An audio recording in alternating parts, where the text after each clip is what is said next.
이 시간 하나님께서 우리에게 주신 말씀은 신약 성경 사도행전 15장 12절에서 21절까지 말씀입니다. 사도행전 15장 12절에서 21절까지 말씀인데요. 우리 같이 한 목소리로, 인원이 많지 않으니까 한 목소리로 같이 말씀 봉독하겠습니다. 시작. 온 무리가 가만히 있어 바나바와 바울이 하나님께서 자기들로 말미암아 이방인 중에서 행하신 표적과 기사에 관하여 말하는 것을 듣더니 말을 마침에 야고보가 대답하여 이르되 형제들아 내 말을 들으라.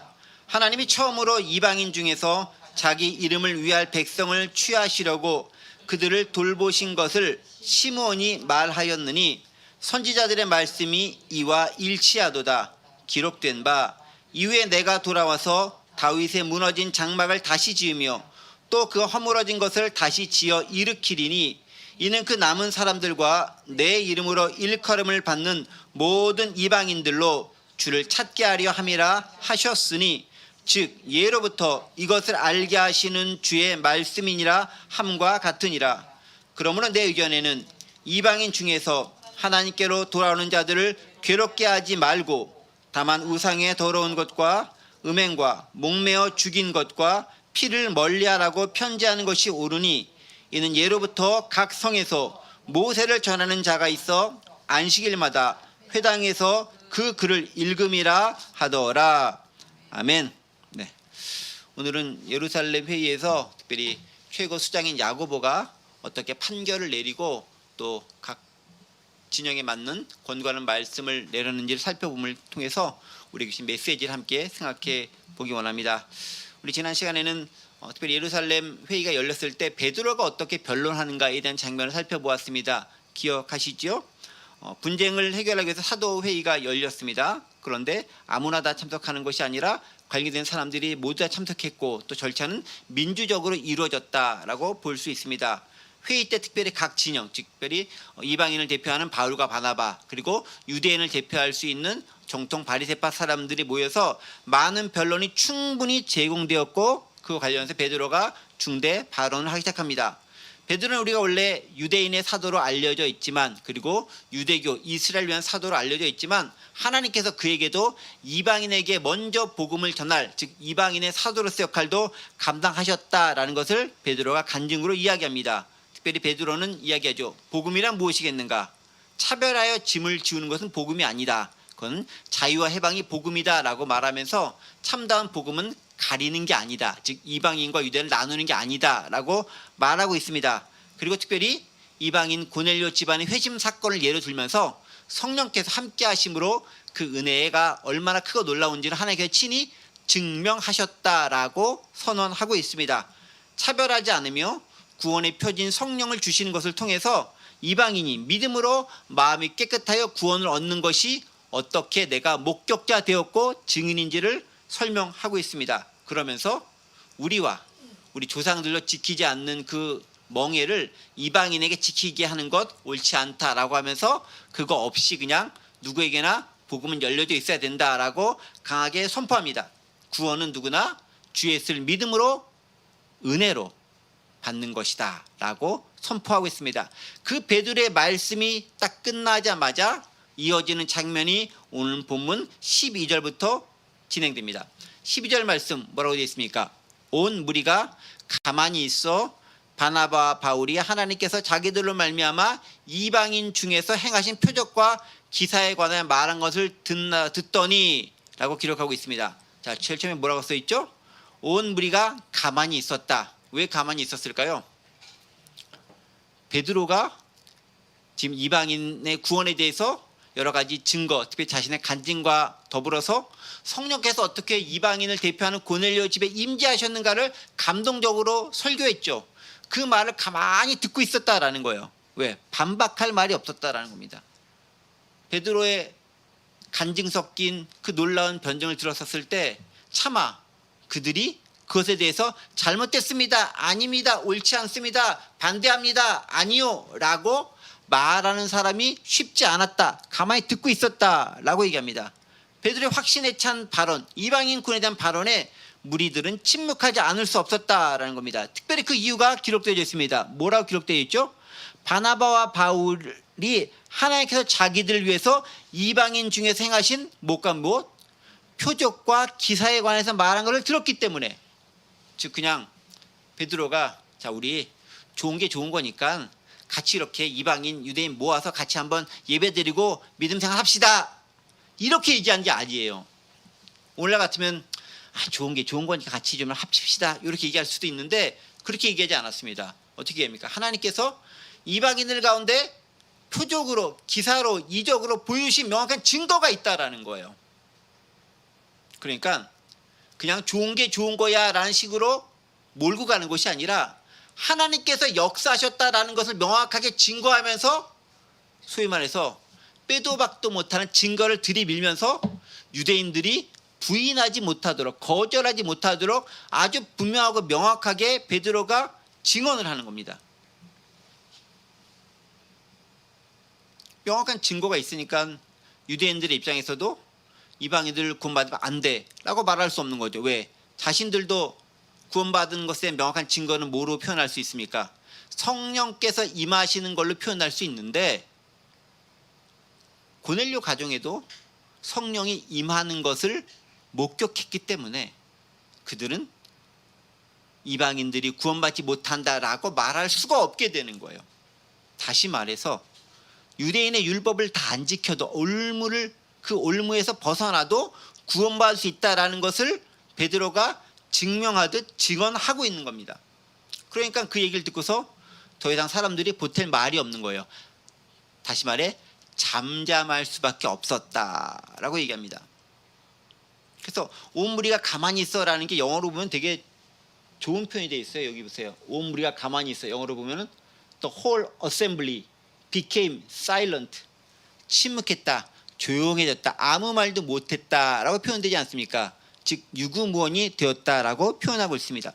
자, 그렇게 베드로의 기가 막힌 변증과 말씀에 따른 간증이 선포되고 나자 이제 거의 모든 변론이 종결되는 분위기로 흘러갑니다. 그러니까 변론이 종결되면 마지막에 뭐가 남죠?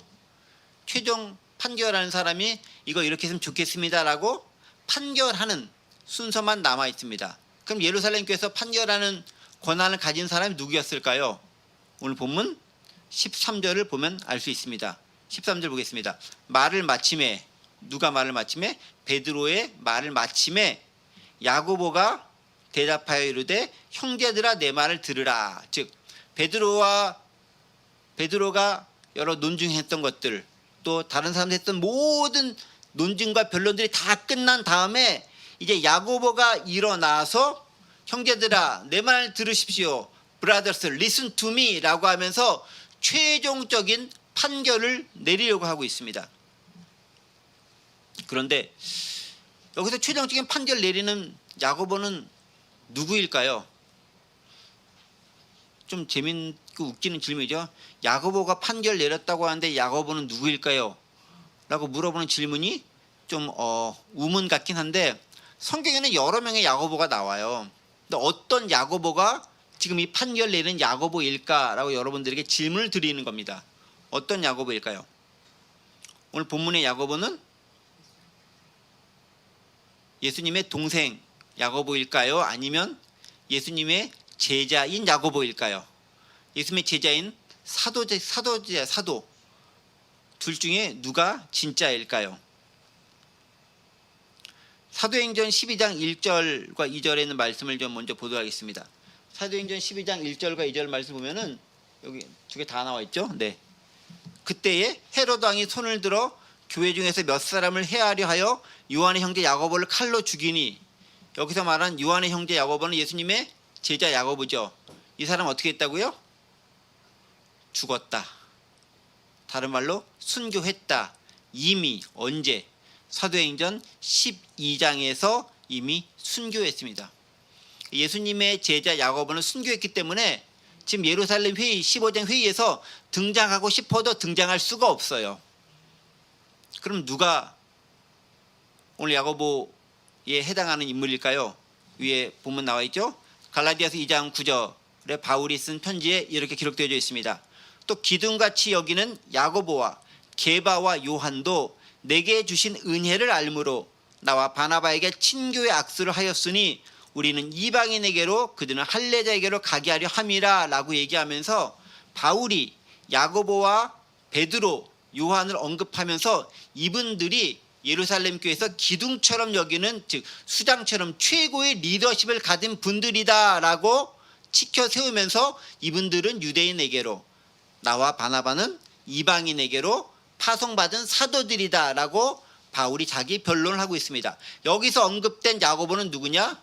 주의 형제, 즉 예수님의 동생이었던 그 야고보를 지칭하고 있습니다. 자, 그러니까 다시 말해서 오늘 본문 사도행전 15장 예루살렘 회의에서 최고 수작으로 나와서 야고보가 대답하여 이르되 형제들아 내 말을 들으라 라고 말했던 그 야고보는 누구라고요? 예수님의 동생이었던 예수님의 형제 야고보입니다. 그리고 이 야고보는 훗날 성경도 하나 기록하게 됩니다. 어떤 책을 기록했을까요? 야고보니까 야고보서라는 성경책을 기록하게 됩니다. 그러니까 예수님의 제자였던 사도 야고보도 훌륭한 인물이었지만 예수님의 동생, 예수님 살아계실 때는 예수님 막 미워하고 못살게 굴고 가족에서 내쫓고 박해했었던 그 동생이었지만 예수님의 부활 승천하신 이후로 예루살렘 교회 중요한 지도자가 되어서 야고보서를 기록하고 교회를 이끌어 나가는 최고의 예수님을 따르는 진짜 제자가 되었다라는 것을 본문을 통해 알 수 있습니다. 자, 그 야고보가 14절부터 이제 이렇게 얘기하는 겁니다. 하나님이 처음으로 이방인 중에서 자기 이름을 위할 백성을 취하시려고 그들을 돌보신 것을 시므온이 말하였다. 자, 여기서 또 웬 이름이 하나 나오죠? 누가 나옵니까? 시므온. 시므온은 또 누구일까요? 우리 성경에 이름이 많이 나오면 우리를 헷갈리게 해요. 게다가 비슷비슷한 이름이 나오면 그 사람이 그 사람 같고 이 사람은 그 사람 아닌 것 같고 헷갈려집니다. 여기서 말하는 시므온은 누구일까요? 네, 여기서 말하는 시몬은 시몬 베드로를 일컫는 그 시몬 베드로입니다. 즉 야고보는 이렇게 얘기하죠.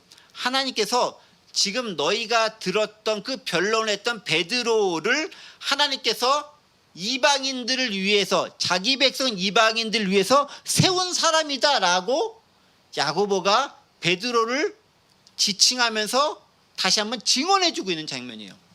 즉 베드로가 나는 유대인의 사도뿐 아니라 이방인의 사도이기도 합니다라고 하면서 고넬료에게 세례를 베풀었던, 성령 충만함이 임했던 장면을 증거하는 그 장면을 이야기했는데 야고보가 그 베드로의 증언을 두둔하고 다시 한번 증언하면서 베드로가 말한 게 맞습니다라고 언급해주면서 확실하게 뒤에서 밀어주고 있는 장면입니다. 그래서 하나님께서 베드로를 이방인 중에서 자기 이름을 위할 백성을 취하려고 돌보신 사람이 베드로였다라는 거예요. 지난 시간에 제가 간단히 얘기했지만 베드로는 유대인만을 위한 사도가 아니었다라는 겁니다. 그럼 누굴 위한 사도? 이방인도 하나님께로 돌아오도록 사명을 부여받은 자가, 사도가 바로 베드로였다고 야고보가 증언하고 있다는 것이죠. 그리고 이제 계속 이어서 야고보는 하나님의 이방인을 구원하신 분이라는 것을 이 베드로에 대한 이야기뿐만 아니라 이어지는 구약 성경의 내용을 통해서도 야고보가 증언을 하고 있다라는 겁니다. 어떻게 증언하고 있는가? 베드로가 말한 것도 분명하거니와 나 역시 구약 성경의 예언들을 통해서 그것을 증언하겠다라고 하면서 베드로의 손을 들어주고 있습니다. 정확히는 바울과 바나바가 주장했던 것에 손을 들어주고 있는 것이죠. 15절 말씀이 이제 그런 말씀이에요. 선지자들의 말씀이 이와 일치하도다 기록된 바라고 하면서 구약의 선지자들이 무엇이라고 이야기하고 있는가에 대해서 언급하고 있습니다. 구약의 선지자들, 특별히 어떤 선지자들을 일컫느냐? 16절 17절에 대한 것은 구약 아모스서 9장에 있는 말씀을 인용하면서 이야기하고 있습니다. 아모스 9장 11절과 12절 말씀인데요. 여기 아마 뜰 겁니다. 벌써 떴죠? 네. 그날에 내가 다윗의 무너진 장막을 일으키고 그것들의 틈을 막으며 그 허물어진 것을 일으켜서 옛적과 같이 세우고 그들이 에돔의 남은 자와 내 이름을 일컫는 만국을 기업을 얻게 하리라. 이 일을 행하시는 여호와의 말씀이다라는 아모스 선지자의 말을 그대로 따가지고 와가지고 어떻게 합니까? 이게 이방인들에게 그리고 너희 유대인들에게 그대로 적용되었다라고 지금 선언하고 있다라는 겁니다. 즉 이런 얘기인 거예요. 예수님만, 사도 바울만 이방인의 구원에 대해서 증언한 것이 아니라 구약의 선지자였던 아모스도 이 사실에 대해서 이미 예언하였고 그것이 그대로 성취되고 있는 말씀이다라는 것을 예언하고 있다, 증언하고 있다는 것을 우리는 본문을 통해서 발견할 수 있습니다. 자, 그러면 이 본문의 말씀을 조금 살펴보도록 하겠습니다. 한번 보세요. 우리 16절 이하의 말씀이죠. 이후에 내가 돌아와서 다윗의 무너진 장막을 다시 지으며 또 그 허물어진 걸 다시 지어 일으키겠다. 이 말씀은 아모스에 있는 말씀을 거의 그대로 가지고 오지만 약간 차이점이 있지만 뭐 이후에 그 후에 그날에 그 정도 큰 차이밖에 그거밖에 없지 크게 큰 차이는 있지 않습니다. 자, 그런 이 말씀 가만히 보면은 먼저 이런 것이 있죠. 하나님은 다윗의 무너진 장막을 다시 세울 것이다 라고 얘기하고 있습니다. 그럼 다윗의 무너진 장막은 뭐겠습니까? 다윗의 장막. 다윗이 뭘 세웠습니까? 다윗이 장막 세웠어요? 원래 장막은 처음에 누가 세웠죠? 모세가 세웠죠. 시내산에서 하나님께서 보이신 그대로 장막을 세웠습니다. 그렇죠? 그 장막이 세워져 있고 이렇게 쭉 오랜 시간 진행되다가 다윗이 보기에 너무 속상한 거예요. 어떻게? 나는 이렇게 좋은 집에서 멋들어지게 지은 좋은 집에서 살고 있는데, 왕궁에 살고 있는데 하나님이 거하신다고 여겨지는 성전은 여전히 장막이구나. 즉 장막, 텐트로 지어져 있구나 라는 거예요. 그래서 제가 하나님 성전 좀 짓겠습니다 라고 다윗이 기도했죠.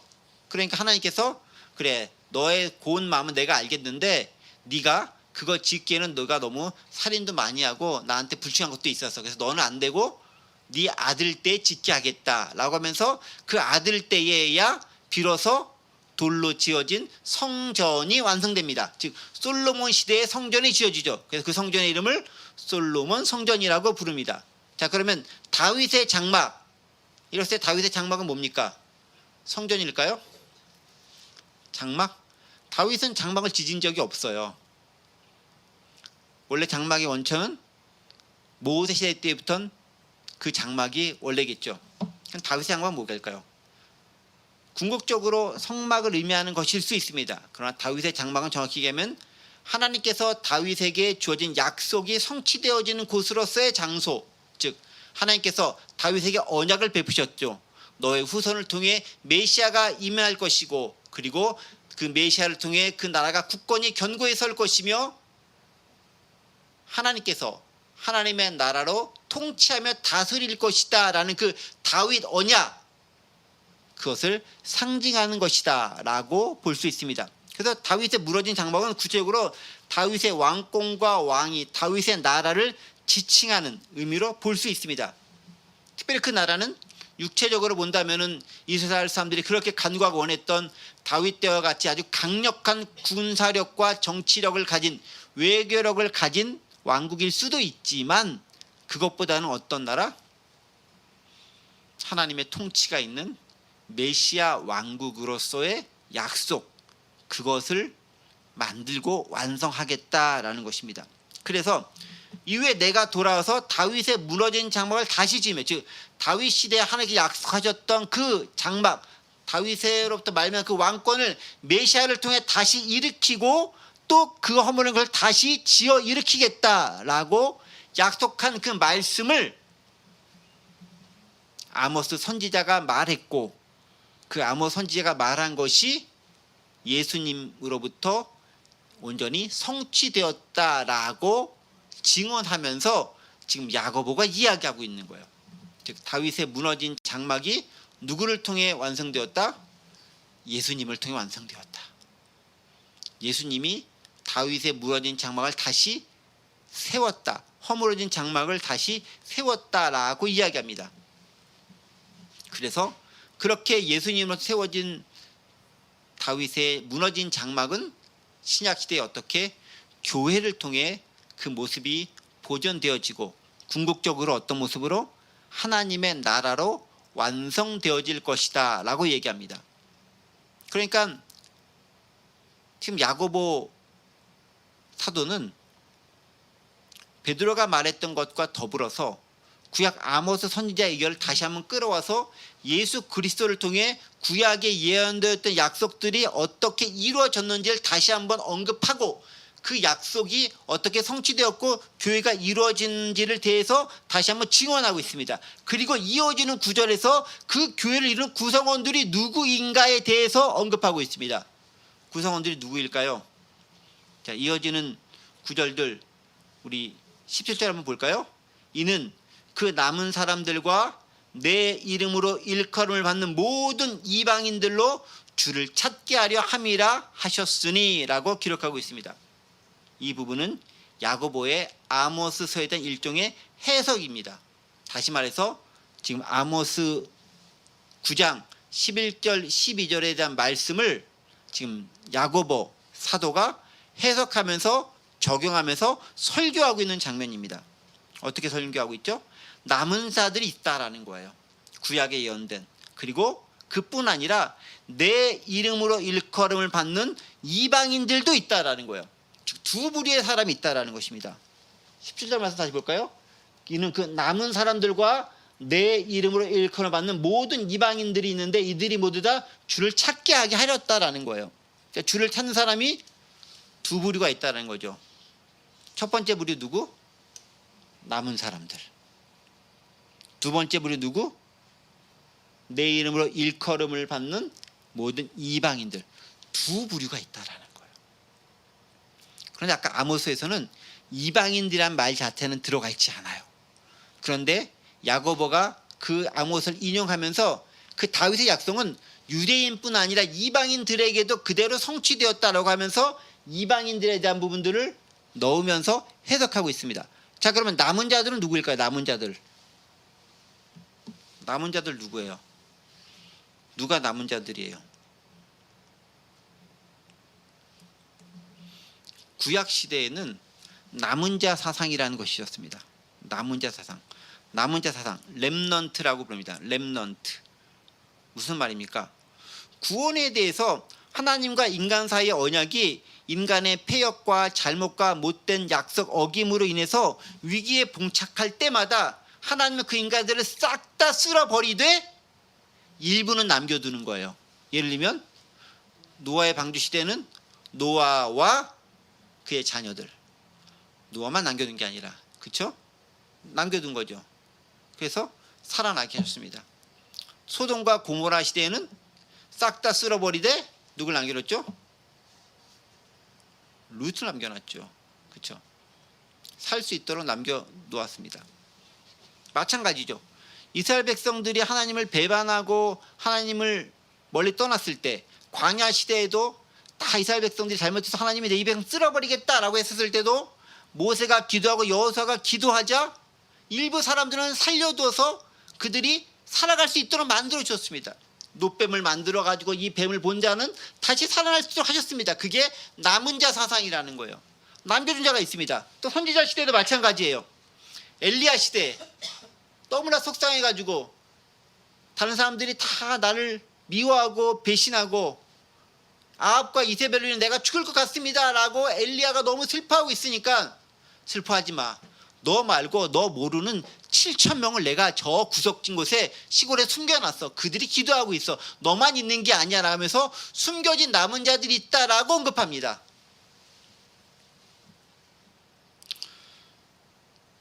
우리가 그래서요,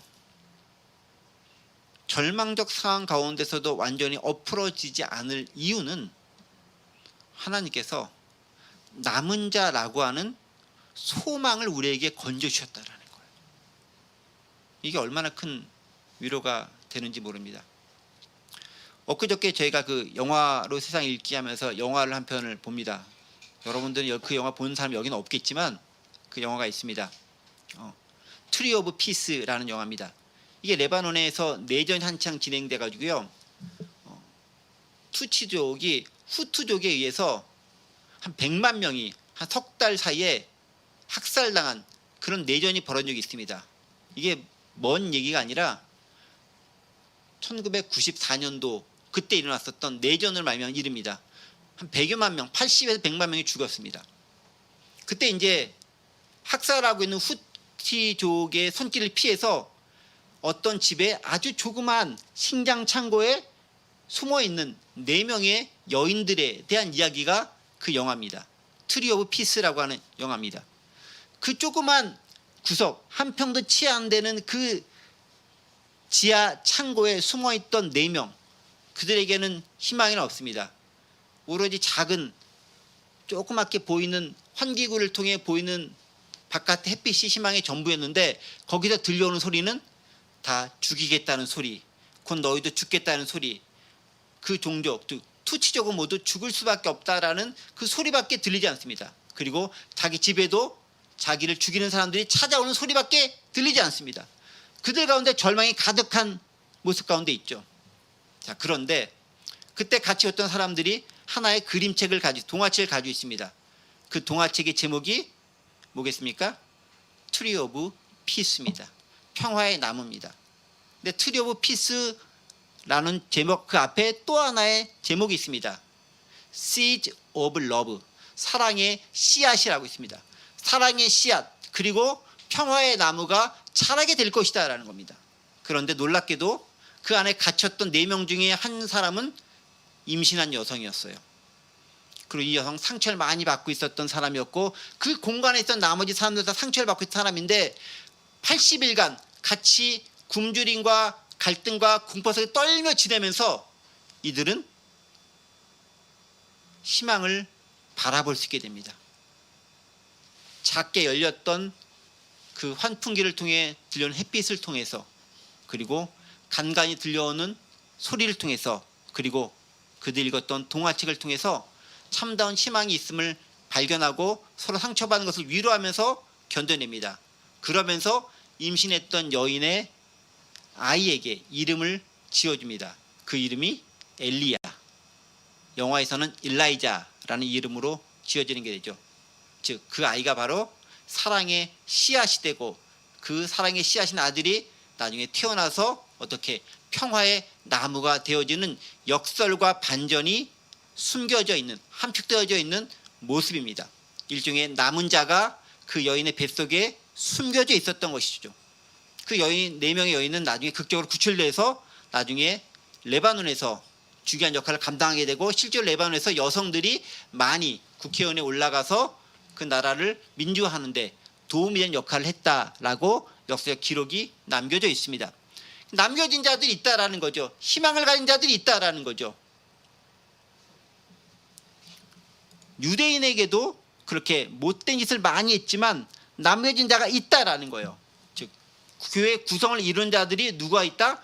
유대인 중에서 남은 자들이 그 구성원이 된다라는 거예요. 모든 유대인이 아니라 하나님은 모든 유대인이 다 구원받기 원하지만, 그러나 실제로 구원받는 남겨진 자들, 남은 자들이 있다라는 거예요. 그들이 하나님의 구원을 받아 교회를 이루는 대상원, 그 구성원이 되고, 또 한 명의 구성원, 또 한 분의 구성원이 있는데 그들이 누구라? 하나님으로부터 부름을 받은, 내 이름으로 일컬음을 받은 이방인들이 또 한 부류의 구성원들이다라는 거예요. 그래서 그들이 주를 찾게 하려 함이다 라고 17절에서 이야기하고 있습니다. 그러니까 야고보가 지금 얘기하는 거예요. 이방인 중에서도 남은 자들이 있고요, 유대인들 중에서도 구원받을 남은 자가 있다라는 거예요. 하나님께서는 그 두 부류를 이미 남겨줬다라는 겁니다. 그리고 그것은 내가 내 입술로만 하는 것이 아니라 구약에서 이미 선지자들을 통해서 예언되어져 있는 바다, 그걸 내가 너에게 다시 한번 강조시킨다라고 이야기하고 있습니다. 이 구약의 남은 자 사상은요, 열왕기하 19장 30절 31절에서도 기록하고 있습니다. 여기 아마 나올 텐데요, 보시면 알겠지만, 유다 족속 중에서 피하고 남은 자는 다시 아래로 뿌리를 내리고 위로 열매를 맺을지라. 남은 자는 예루살렘으로부터 나올 것이며 피하는 자는 시온에서부터 나오리니 여호와 열심히 이 일을 이루리라 하셨나이다 하니라 라고 하면서 남은 자가 있을 것이다 라는 것이 계속 오래전부터 예언되어 있던 그 말씀들이라는 겁니다. 즉 남은 자들과 이방인들을 구원하실 계획을 하나님은 이미 예전부터 가지고 계셨다. 구원은 유대인뿐 아니라 이방인들 가운데 있다라는 것을 이야기하고 있습니다. 그래서 야고보가 정리하면서 이야기하죠. 18절. 즉 예로부터 이것을 알게 하시는 주의 말씀이라 함과 같으니라. 이걸 알게 누가 말씀하셨다고요? 내가 이야기하는 게 아니라 주님께서 그렇게 미리 알게 하셨고 예언하셨다. 즉 하나님께서 주권적으로 이렇게 구원하시겠다 말씀하셨고 또 이루고 계신다라고 선언하고 있습니다. 그러니까 이방인의 구원이 그냥 바울과 바나바가 원해서 된 구원이 아니라 이미 하나님께서 예전부터 정해 놓으셨던 그 일 가운데 이루어진 사실이다라는 것을 야고보가 증언하고 있습니다.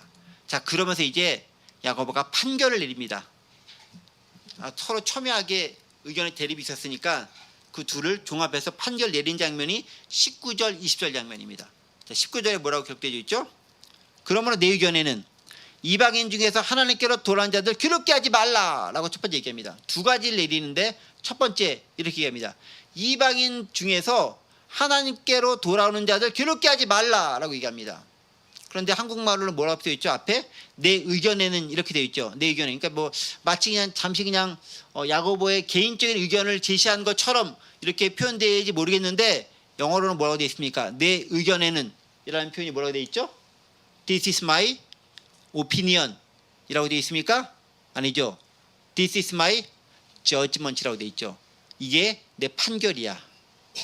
단지 개인의 의견이 아니라 이게 판결이라는 거예요. 최종 결정이라는 거예요. 아주 단호하게 결정적 이야기한다라는 거예요. 충분히 의견 들었고 충분히 감안했고 말씀도 살펴봤고 경험도 들었고 여러 가지 내 어떤 하나님의 기사와 표적도 봤어. 이제 그 가운데 판결 내리겠다. This is my judgment 라고 얘기합니다. 뭐라고 얘기하죠? 이방인 중에서 하나님께로 돌아온 자들 괴롭게 하지 말라. 그들이 여러 율법의 멍에 매고 뭐하고 할례받고 뭐하고 이런 거 지키는 거 그렇게 해서 그들 괴롭게 하지 말라라는 거예요. 그럴 필요 없다라는 겁니다. 이방인에게 짐을 주어 그들이 구원받는데 괴롭게 하지 말라라는 거예요. 지난 시간에 얘기했던 것처럼 너희와 너희 조상들도 제대로 지키지 못했던 그 율법의 말씀들을 듣지도 보지도 못했던 이방인들이 어떻게 그거 처음부터 배워서 다시 듣고 배우고 지키려고 하겠느냐. 그거 불가능하다. 왜 짐을 지우려고 하느냐. 구원은 예수 그리스도의 은혜로 말미암아 믿음으로 말미암는 거지 율법 지킨다고 구원받는 게 아니다. 너희도 다 구원받은 자들이 아니지 않느냐. 남은 자가 구원받지 않았느냐 라고 이야기하고 있는 거예요.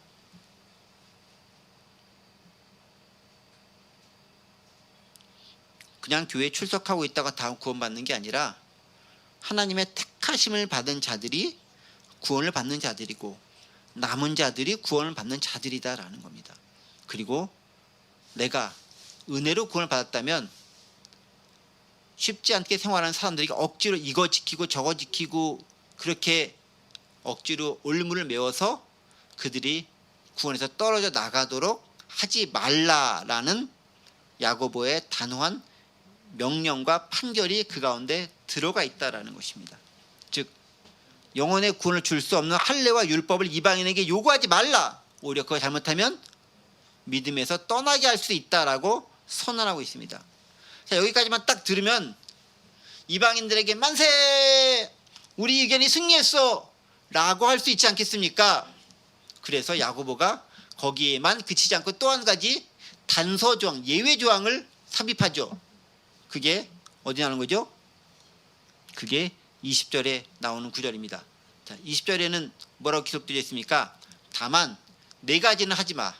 네 가지는 강시켜. 우상의 더러운 것과 음행과 목매어 죽인 것과 피를 멀리하는 것은 하지 마라고 얘기합니다. 이 네 가지 것들은 하면 안 되는 것들이라는 거죠. 왜? 이것은 이방인 신자들도 관습적으로 그 당시에 많이 행하던 것들이기 때문에 이것들은 하지 않는 것을 통해서 우리가 서로 믿음의 백성이라는 것을 알 필요가 있다라는 거예요. 괜히 잘못해가지고 이런 것들, 즉 우상의 더러운 것, 음행, 목매어 죽인 것, 피와 관련된 것들이 막 섞여져 있음을 통해 가지고 서로 반목되고 질시를 만들어서 서로 나누어지게 하는 걸 굳이 만들 필요가 없다라는 겁니다. 너희도 최소한 이 정도 덕목들이면 지켜야 서로 하나된 통일된 연합된 연대를 구성하고 하나된 교회를 만들 수 있다라는 거예요. 그러니까 유대인들에게는 너의 율법의 의무를 지우지 마라고 권고하고, 이방인들에게는 그럼에도 불구하고 이 네 가지 것들은 해야 니네가 최소한 유대인들과 이야기하면서 너무 이질적이지 않게 생활할 수 있어라고 하면서 서로 통합할 수 있는, 서로 양보안을 제시하면서 화합하게 만드는 거예요. 즉 복음의 본질은 훼손하지 않으면서 서로 조금씩 양보하게 함으로 통화할 수 있는, 즉 구원의 공동체를 만들 수 있는 길을 제시해주고 있다라는 것입니다. 그리고 마지막 21절에서 이렇게 얘기하죠. 이는 예로부터 각 성에서 모세를 전하는 자가 있어 안식일마다 회당에서 그 글을 읽음이라 하더라. 왜 이 네 가지 걸 특별히 강조하고 언급하느냐? 이 내용들이 수없이 많이 안식일에 회당에서 언급되어지는 내용이기 때문에 그렇다라는 거예요. 모세를 전하는 자가 있어 안식일마다 회당에서 그 길 읽음이라. 즉 이런 내용을 유대인들은 끊임없이 안식일 회당에 들었기 때문에 이런 것과 관련돼서 너무 반대되는 것들을 주장하는 것은 유대인들이 힘들 수 있기 때문에 최소한 그들의 무거운 짐도 벗겨질, 즉 마음의 부담을 내려놓을 수 있도록 마음에 이방인들에서 가지고 있는 억가심정이라던가 불편한 감정을 내려놓을 수 있도록 최소한 이방인들 너희는 이 정도쯤은 해줘야 된다라는 거예요. 유대인들은 매일 이거 듣고 있는 바기 때문에 그렇다라는 겁니다. 그렇게 매일 잘하면서 듣고 왔는데 우리들은 지키는데 쟤네들은 지키지도 않고 룰루랄라 날로 먹는 구원을 얻는 것처럼 행하는 모습이 불편할 수 있다라는 거예요. 그래서 여기는 서로 간에 양보할 수 있는 덕목들이 제시되고 있는 거죠. 유대인들도 좀 양보해, 이방인들도 좀 양보해. 그러나 구원의 근본에 대해서, 복음의 본질에 대해서는 훼손하지 않고 이야기하고 있습니다. 우리도 그럴 때가 있어요. 의견이 다를 수 있습니다. 하지만 가장 중요한 복음의 본질은 아무리 의견이 달라도 훼손되면 안 됩니다. 그러나 의견의 다름으로 인해서 계속 나누어진 무리가 된다면 그것은 온전한 모습이 아닐 것입니다. 그럼 어떻게? 서로 양보할 수 있는 것을 마련해야 되는 거예요. 다른 말로 표현한다면 나는 내가 원하는 건 다 쟁취하고 쟤는 하나도 갖지 마. Winner takes all. 이거를 주장하는 건 별로 옳지 않다라는 거예요. 정치에서도 항상 그렇게 얘기하지 않습니까? 서로 조금씩 양보해야 이게 타협이 되는 거지, 나는 다 갖고 너는 다 포기해, 그거 되겠습니까? 절대로 안 된다라는 거예요. 그래서 통일을 얘기할 때도 그런 얘기 많이 나오는 거잖아요. 우리가 북한을 다 통일할 테니까 너희 손 들고 100개 들고 투항해. 그럼 저기서 그렇게 안 한다라는 거예요. 마찬가지인 거죠. 우리가 복음을 전하고 교회를 행하고 믿음으로 삶을 살아갔었을 때 반드시 지키고 견제해야 할 복음의 핵심이 있습니다. 양보하면 안 됩니다. 그러나 다른 부분에 대해서는 함께 연합하기 위해서 서로 양보하고 서로 이해하고 내 것을 조금 내어놓을 수 있는 용기와 아량이 필요한 것입니다. 여러 부분에 걸쳐 적용될 수 있으리라 믿습니다. 오늘 본문을 통해서 그러한 것들을 우리는 발견할 수 있는 것이죠. 말씀을 정리합니다. 예루살렘 교회의 가장 첫 번째 사도회의가 열립니다. 이방인의 구원을 문제를 들고 첨예하게 양 진영이 대립합니다. 각 진영의 말들을 다 듣습니다. 민주적으로 자기 의견들 충분히 개진하도록 기회를 줍니다. 그리고 마지막에 야고보가 판결 내립니다. 이방인의 구원을 위해서 무거운 짐을 지우게 하지 말라. 그러나 유대인들의 불편함을 없애기 위해서라도, 그들의 마음을 편해지기 위해서라도 그들이 들을 수 있는, 그들이 납득할 만한 몇 가지 사항, 4가지 사항은 이방인들도 반드시 지켜라 라고 말하면서 복음의 본질은 훼손하지 않으면서 하나님의 은혜 가운데 아름다운 교회를 만들어가는 장면들을 발견합니다. 우리의 공동체도 하나님의 은혜 가운데서 본질은 지키면서 서로 양보하면서 아름다운 나라를 만들어 갈 수 있는 귀한 공동체가 되기를 간절히 원합니다. 기도하겠습니다. 은혜와 사랑의 하나님 아버지, 감사합니다. 오늘 야고보가 행한 바울과 바나바에서 주장하는 이방인들의 구원의 모습과 또 바리새파를 중심으로 한 유대인들이 주장하는 율법을 준수해야 한다는 것에 관계된 대립된 의견들 가운데서 복음의 본질은 훼손하지 않으면서 서로 상대방을 이해할 수 있는, 납득할 수 있는 양보된 합의안을 내놓는 장면들을 발견했습니다. 우리가 세상을 살아가면서 복음의 본질은 양보하지 않지만 그렇지 않은 작은 부분들에서 서로 양보하면서 하나된 모습, 연합된 모습, 일치된 모습을 보일 수 있도록 도와주시고 아름다운 교회를 만들어 나가는데 열심을 낼 수 있도록 도와주시옵소서. 하나님께서 이 땅과 이방인을 통해 남겨놓은 남은 자들, 그리고 하나님의 이름을 일컬음 받은 이방인들을 구원하려고 하신 것처럼 그 구원의 무리 가운데 저희도 포함되어 있는 줄 아오니 기쁨과 감사함으로 아름다운 하나님 나라의 공동체에 이루며 살아갈 수 있도록 도와주옵소서. 감사드리며 예수 그리스도의 이름으로 기도하옵나이다. 아멘.